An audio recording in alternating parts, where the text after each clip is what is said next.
الرحمن الرحیم السلام علیکم. امید کرتا ہوں آپ کے مزاج بخیر ہوں گے. عزیز طلبہ، اردو گرامر کا ہمارا سلسلہ چل رہا ہے. اس میں آج کا ہمارا موضوع ہے اردو زبان میں استعمال ہونے والے 5 مختلف انداز بیان. اچھا، یہ بات ذہن نشین رکھیں کہ یہ جو آج کا سبق ہے یہ چھوٹا اور نادر قسم کا سبق ہے. اس کی وجہ یہ ہے کہ اس پر عام طور پہ بات نہیں ہوتی، گفتگو نہیں کی جاتی. یہاں تک کہ مشہور کتابوں نے بھی اس کے اوپر بات نہیں کی، اور ہمارا جو نصاب تعلیم ہے اردو کے حوالے سے وہ تو سرے سے خاموش ہے، وہ انداز بیان کے اوپر بات نہیں کرتا. تو بہرحال سبق کو شروع کرنے سے پہلے آپ تمام طلباء سے گزارش کروں گا کہ وہ چینل کو سبسکرائب کر دیں اور ابتدا سے انتہا تک ہمارا پورا جو سلسلہ ہے ویڈیوز کا وہ سارا مکمل دیکھیں تاکہ آپ ہمارے ساتھ آپ کا ربط قائم ہو سکے. اچھا عزیز طلباء، عمومی گفتگو میں بھی دیکھا جائے تو آپ مختلف شعبہ زندگی کے لوگوں کے ساتھ جب گفتگو کرتے ہیں تو آپ کی بات چیت کا انداز مختلف ہوتا ہے. مثلا اگر کوئی شخص کسی ریڑھی بان سے بات کرتا ہے اور امرود اس سے خریدتا ہے تو اس کی اور ریڑھی بان کے درمیان جو گفتگو ہوگی وہ گفتگو بڑی عمومی نوعیت کی ہوگی، جس کے اندر خرید و فروخت کے حوالے سے، امرود کی اقسام کے حوالے سے، امرود کے ذائقے کے حوالے سے بات ہوگی اور بہت سادہ نوعیت کی بات ہوگی. اسی طرح اگر آپ کسی انجینئر کے پاس چلے جائیں تو آپ کا انداز گفتگو بدل جائے گا. آپ اس سے جو بات کریں گے وہ انتہائی تکنیکی نوعیت کی ہوگی، ٹیکنیکلٹیز اس میں زیادہ ہوں گی. آپ ہر چیز کے بارے میں اس سے پوچھیں گے، دروازے کیسے بنیں گے، چھت کیسے بنے گی، چھت کا معیار کیا ہوگا. اچھا، اس کے بعد وہ جو کنکریٹ استعمال ہوگی وہ کس طرح کی ہوگی، سیمنٹ کون سی قسم کا ہوگا. تو اس طرح کی مختلف گفتگو جس میں تکنیکی نوعیت کی باتیں ہوں گی. اسی طرح اگر آپ کسی وکیل سے گفتگو کریں یا کسی جج سے گفتگو کریں تو وہاں پہ جو اصطلاحات استعمال ہوں گی یا جو انداز گفتگو ہوگا وہ خالصتاً قانونی نوعیت کا ہوگا. اس میں کیس کے حوالے سے بات ہو سکتی ہے، پھر اس کے بعد استغاثہ کی بات ہوگی. اچھا، مدعا علیہ، مدعی، اور اسی طرح مجریہ، ایکٹ، قانون، شقوں کے حوالے سے بات ہوگی. تو یہ ساری چیزیں اس میں زیر بحث آئیں گی. تو پتہ کیا چلا کہ ہر ایک کے ساتھ گفتگو کے انداز مختلف ہوتے ہیں. یہی ہر زبان میں ہوتا ہے. تو اردو زبان کے اندر بھی مختلف شعبہ زندگی سے تعلق رکھنے والے لوگ اور خاص کر لٹریچر سے جو کسی نہ کسی طرح جوڑتے ہیں ان کا انداز بیان مختلف ہوتا ہے. تو 5 مختلف انداز بیان ہیں جن کے اوپر آج ہم بات کریں گے. یہ بات ذہن نشین رکھیں کہ بعض لوگوں نے 4 کا بھی ذکر کیا ہے، لیکن 4 نہیں، دراصل 5 ہوتے ہیں. اور اگر غور کیا جائے تو شاید 5 سے زیادہ بھی آپ ڈھونڈ سکیں، لیکن مشہور زمانہ جو ہیں وہ یہی 5 ہیں. اچھا، سب سے پہلا ہوتا ہے صحافتی انداز بیان، دوسرا ہوتا ہے ادبی، تیسرا ہوتا ہے تکنیکی، چوتھا ہوتا ہے قانونی اور 5واں دفتری. صحافتی انداز بیان کس کو کہتے ہیں؟ عزیز طلبہ غور کیجیے گا کہ تو اخباری مضامین اگر آپ دیکھیں، اداریے دیکھیں، کالمز دیکھیں، رپورٹیں، تجزیے، ٹاک شوز، فیچرز، آرٹیکلز اور نیوز چینل سے متعلقہ جتنا مواد ہے یا الیکٹرانک پرنٹ میڈیا، ان دونوں سے متعلق جتنا بھی مواد ہے وہ سارا صحافتی مثالوں کا ہوتا ہے. اس کی وجہ یہ ہے کہ ان کا بنیادی کام ہی خبر کو قاری تک پہنچانا ہے. تو اب وہاں جو انداز اختیار کیا جائے گا وہ صحافتی انداز ہوگا. اچھا، دوسرا انداز کون سا ہوتا ہے؟ دوسرا ادبی انداز ہوتا ہے.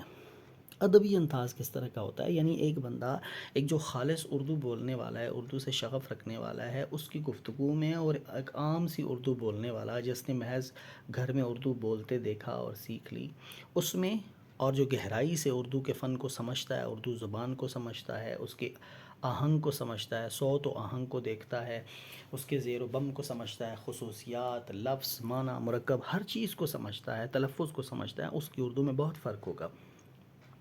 تو اچھی اردو لکھنے والا جو ہوتا ہے وہ جب جملہ لکھے گا تو وہ جملہ ادبی انداز سے لکھا جائے گا، وہ عام اردو نہیں ہوگی.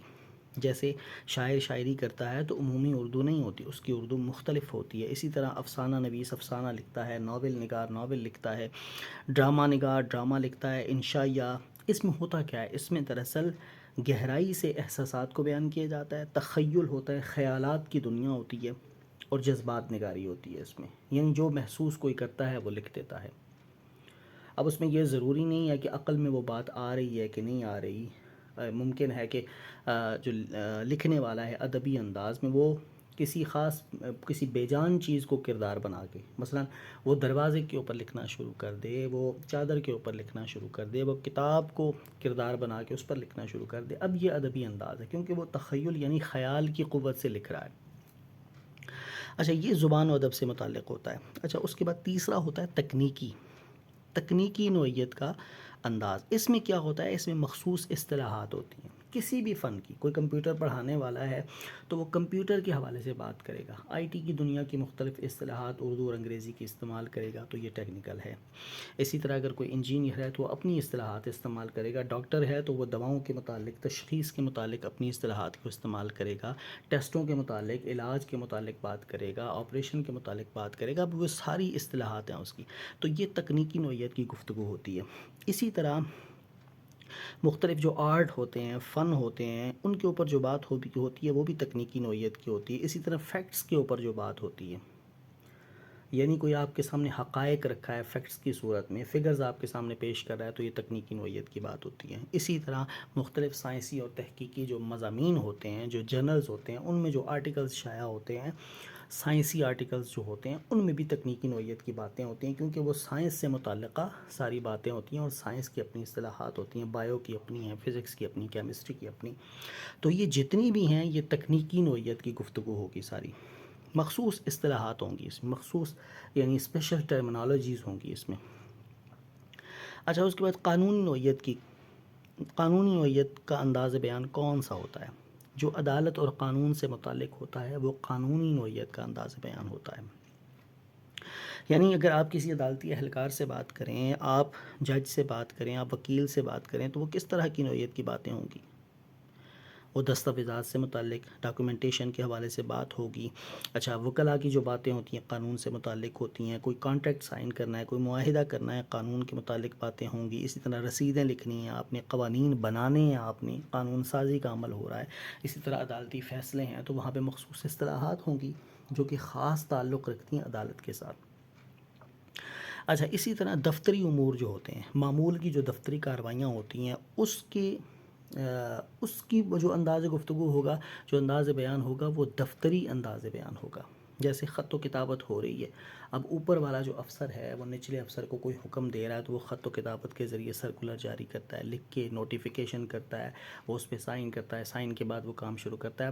اس طرح کی جو گفتگو ہو رہی ہے ان کے درمیان، چاہے وہ لکھی ہوئی گفتگو ہے، چاہے وہ زبانی گفتگو ہے، تو جو بھی ہو رہی ہے وہ دفتری امور کے حوالے سے ہے، تو اس کو دفتری انداز بیان کہتے ہیں۔ مثلا اس میں اطلاعات ہو سکتی ہیں، اس میں عرضیاں ہو سکتی ہیں، درخواستیں ہو سکتی ہیں، حکام بالا جو ہیں، جو بڑے لوگ ہیں، وہ احکام جاری کرتے ہیں چھوٹے افسران کو۔ اسی طرح کاروباری معاملات بھی ہو سکتے ہیں، ایک دفتر کے دوسرے دفتر کے، اس حوالے سے جو بات چیت ہوگی۔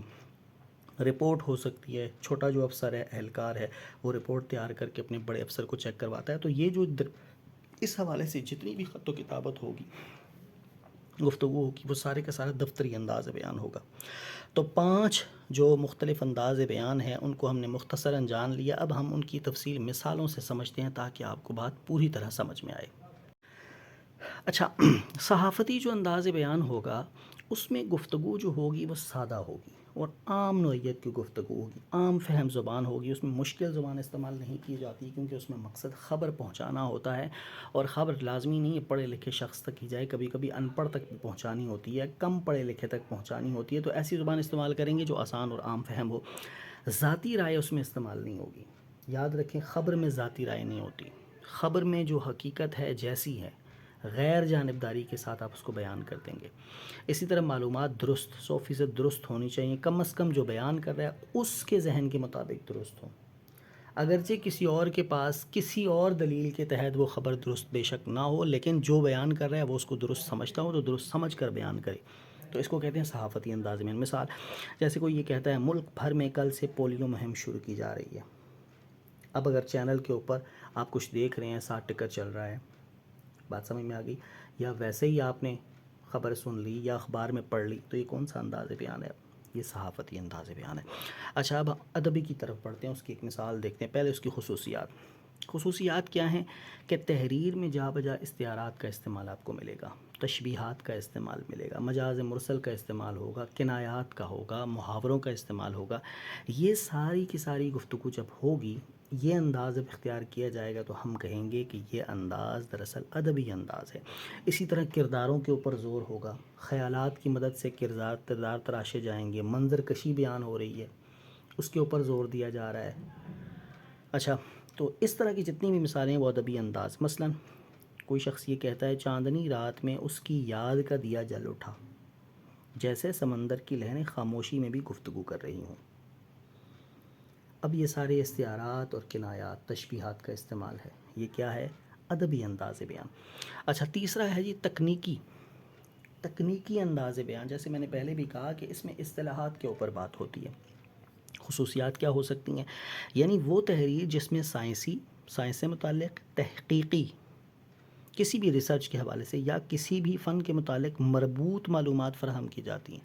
کسی فن کے متعلق کوئی بات ہو رہی ہے اور ایسی بات ہو رہی ہے جو واقعی متعلقہ بات ہے، فضول بات نہیں ہے، تو اس کو ہم کہیں گے تکنیکی نوعیت کی گفتگو۔ جیسے کوئی شخص یہ کہتا ہے سولر پینل پر D C inverter, A C بڑی آسانی سے چلائے جا سکتے ہیں۔ اب solar panel, D C inverter, A C کی اصطلاحات ہیں۔ اب یہ ٹیکنیکل نوعیت کی باتیں، یہ تکنیکی انداز بیان ہے۔ اسی طرح قانونی۔ اچھا، قانونی میں کیا ہوتا ہے جی؟ خصوصیات اس کی یہ ہیں کہ دو ٹوک اور واضح الفاظ ہیں، کیونکہ اس میں کوئی قانون بیان کیا جاتا ہے یا عدالتی فیصلہ بیان کیا جاتا ہے تاکہ سامنے والے کو سمجھ میں آئے۔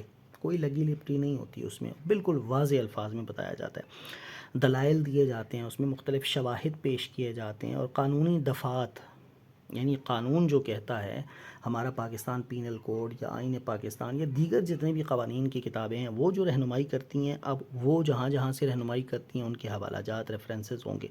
اسی طرح قانونی اصطلاحات جیسے مجریہ، ایکٹ ہو گیا، مدعی ہو گیا، مدعا علیہ ہوگا، گواہ، عدالت وغیرہ، یہ ساری اصطلاحات جب استعمال کی جاتی ہیں تو ہم اس کو کہیں گے کہ یہ قانونی انداز بیان ہے۔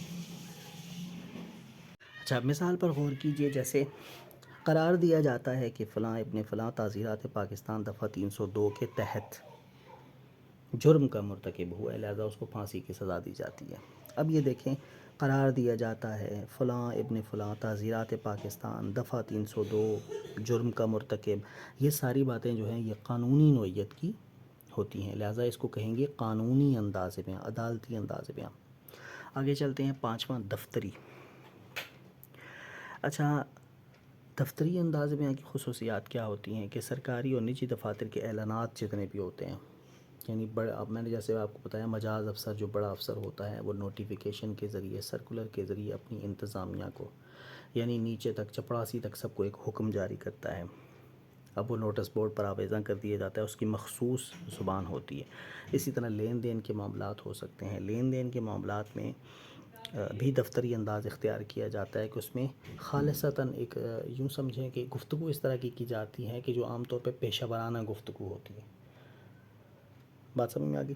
یعنی خاص پیشے سے متعلق یہ باتیں ہوتی ہیں، اور مخصوص اطلاعات ہوتی ہیں، اس میں پیشہ ورانہ گفتگو ہوتی ہے، مخصوص اطلاعات ہو سکتی ہیں۔ جیسے بڑا افسر چھوٹے افسر کو اگر کہے گا تو مخاطب کرے گا، پھر اس کے بعد اسے دستخط لیا جائے گا، یہ سارا کچھ ہوگا، تو یہ دفتری انداز بیان ہے۔ اچھا، اس کی مثال کیسے؟